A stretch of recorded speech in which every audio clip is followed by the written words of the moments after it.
April 29, 2026. We are in the 5th year and on day 65 since the beginning of the full-scale invasion. A warm welcome to the Situation Report. In today's report, we will once again take a close look at drones. We will see that nothing is moving forward at the front, but there is also a person who claims exactly the opposite, which will of course be very amusing again. What we will also look at are, of course, attacks deep behind the front, developments, and above all, an interesting attack on a Russian helicopter site. There are now also vocal complaints from the Russian population. Take a look at this big flame. It's burning fiercely at the oil depot, you could say, but it's actually an oil pumping station. If you're thinking that you're seeing the out-of-control fire in Tuabs again, which we've been seeing all month, since this oil pumping station, or rather, the oil depot, including the adjacent port, has been attacked 3 times in the last 30 days, then you're mistaken. Because this is the depot near the city of Perm, 1,500 kilometers away from the front. That means you're seeing the next successful strike by the Ukrainian unmanned system forces, who were able to carry out a long-range attack with drones here. Tuabs currently looks like this. Here too, the depot continues to burn, just as we've seen throughout the entire month. So there's no improvement. Let's take a look into the world of alternative reality. Putin is speaking out. According to him, the Ukrainian regime has openly switched to terrorist methods. The reason is supposed to be quite obvious, because the Ukrainians are not able to stop the advance of the Russian soldiers. Every day they lose territory. Let's take a short break here. This is what the front looked like exactly 2 years ago, and this is what it looks like today. Do you see the big difference? Do you see how the Russian soldiers keep advancing without anyone being able to stop them? Yes, basically that's actually true, but not to the extent that you could really describe it as efficient progress. Isn't that enough for you?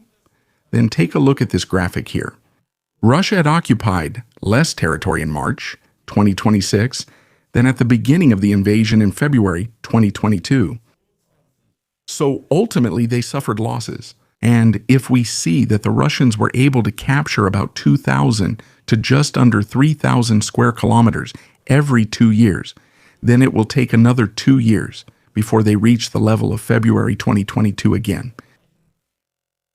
And then another 5 to 6 years until they reach the level of March 2022. So basically the peak. And what about the current situation? Well, over 1 million Russian casualties, a completely destroyed economy except for the war economy in the flower industry, and one of the poorest and most run-down countries. We heard about it recently as well. At the Economic Forum in Moscow, it was said that even the poorest region in China is still richer than the poorest in Russia.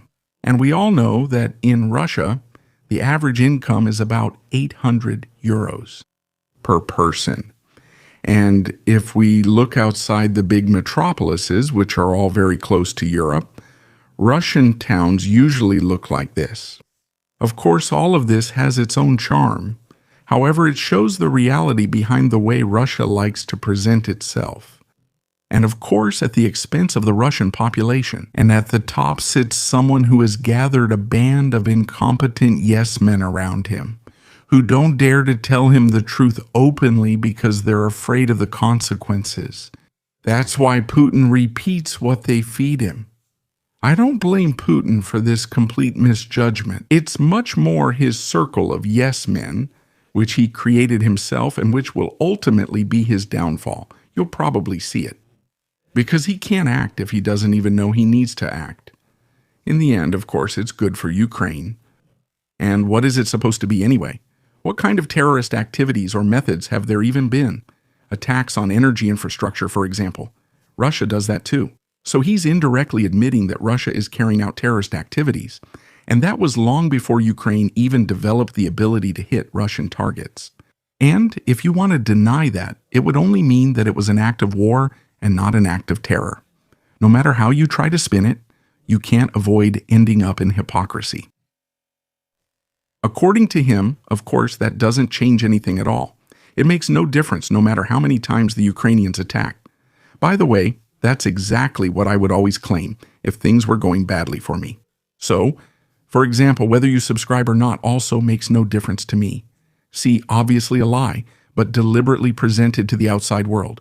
Let's stick to the words. It makes no difference.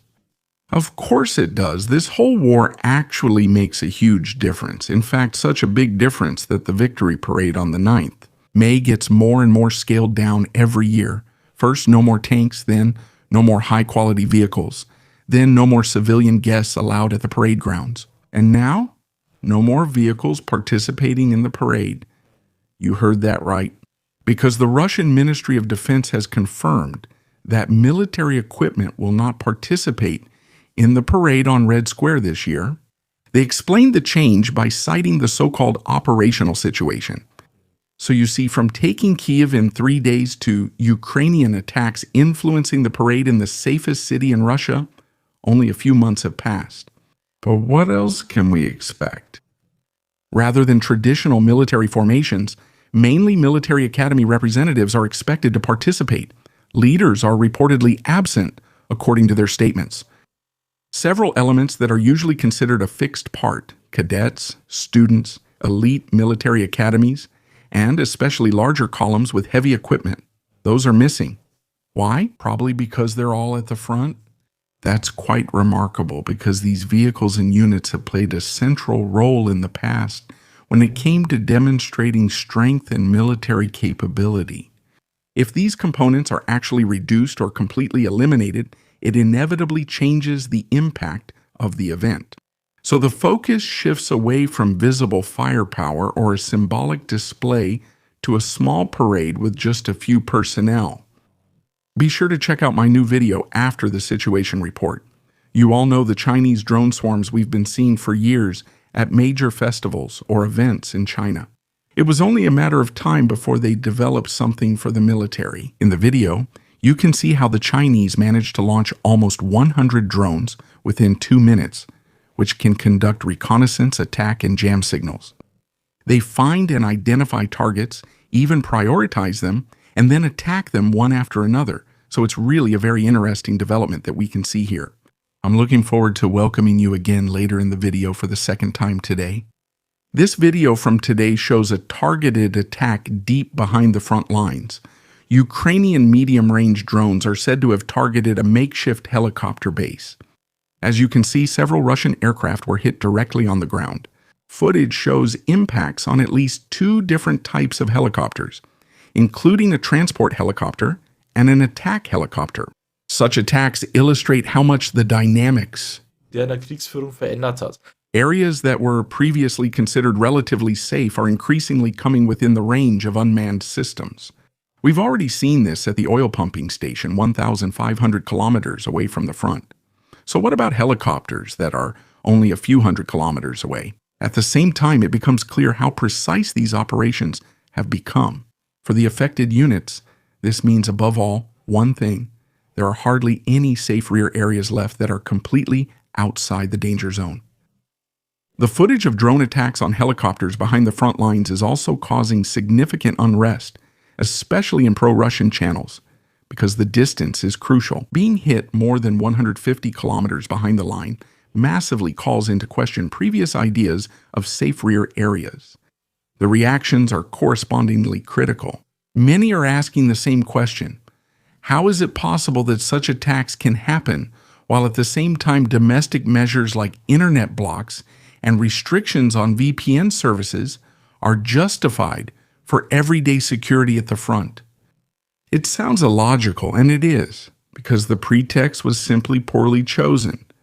These measures are not meant to prevent any influence on the front, but rather to ensure that the Russian people cannot coordinate if they ever want to rebel out of dissatisfaction.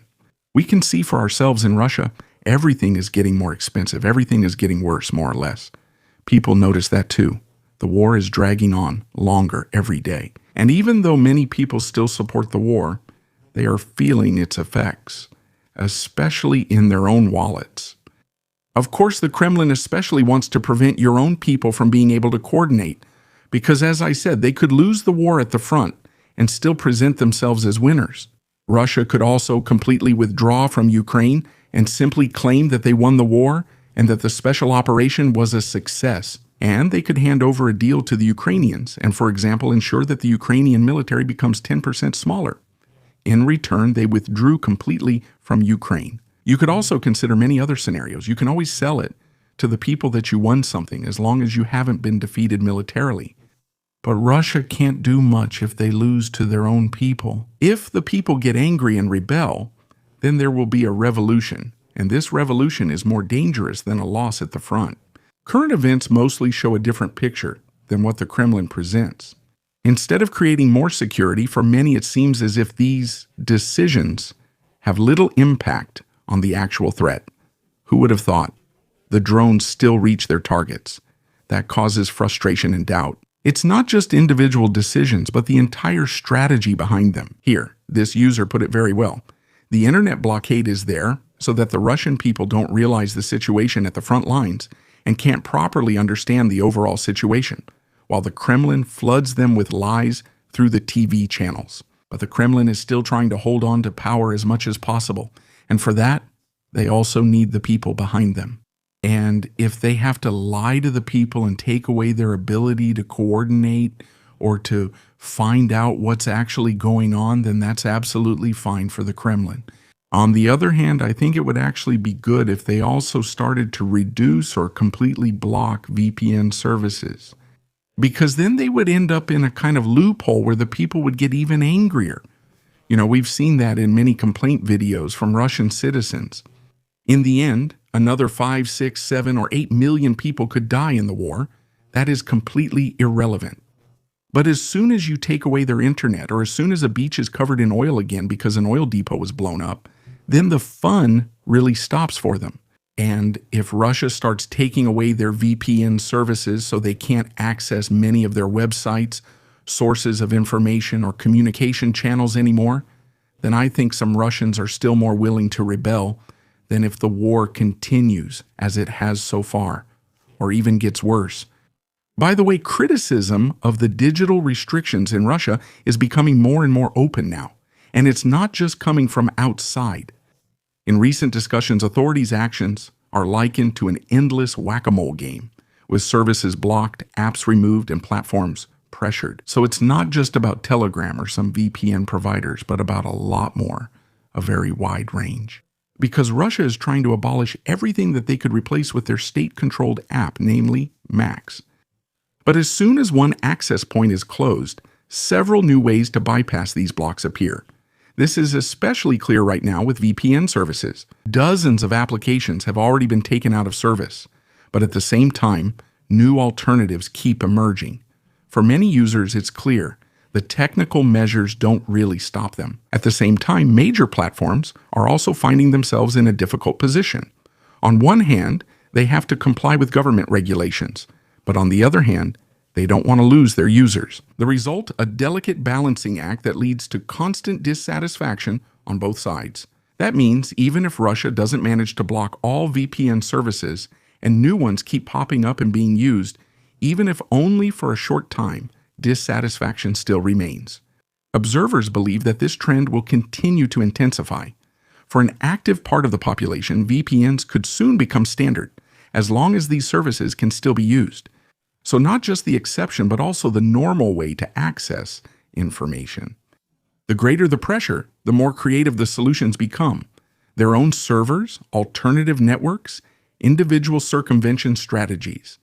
Much of this can hardly be centrally coordinated or controlled anymore. This is the core problem. Rather than increasing control, these measures could eventually have the opposite effect, because some voices are already warning that the next steps could be even more drastic.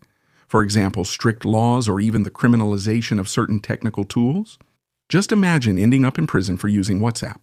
The crucial question remains, where is this development leading, and who really benefits from it in the end? Between April 27th and 28th, Ukrainian drone units specifically targeted a number of Russian targets. Among other things, a Tor-M2 air defense system and a Costa 2I2 radar were disabled. In Crimea, a facility near Ipatry, used for electronic warfare and radar reconnaissance, was also hit. But that's not all. A base of the special unit Basarmat was also hit, as well as facilities connected to the development and production of drones and jamming technology. Ammunition depots and reserve command posts were also attacked, so a wide range of attacks occurred here. Lastly, let me remind you again of the video, which I will link again in the credits. Be sure to check it out. It's really a very, very interesting development. I look forward to seeing you in the next video. Thanks to all subscribers, channel members, and the Algo crew, especially Lieutenant Colonel Renica, Celia Dittich-Ferdy, and Bayer Hofer. Feel free to subscribe, like, and leave comments, and see you in the next update.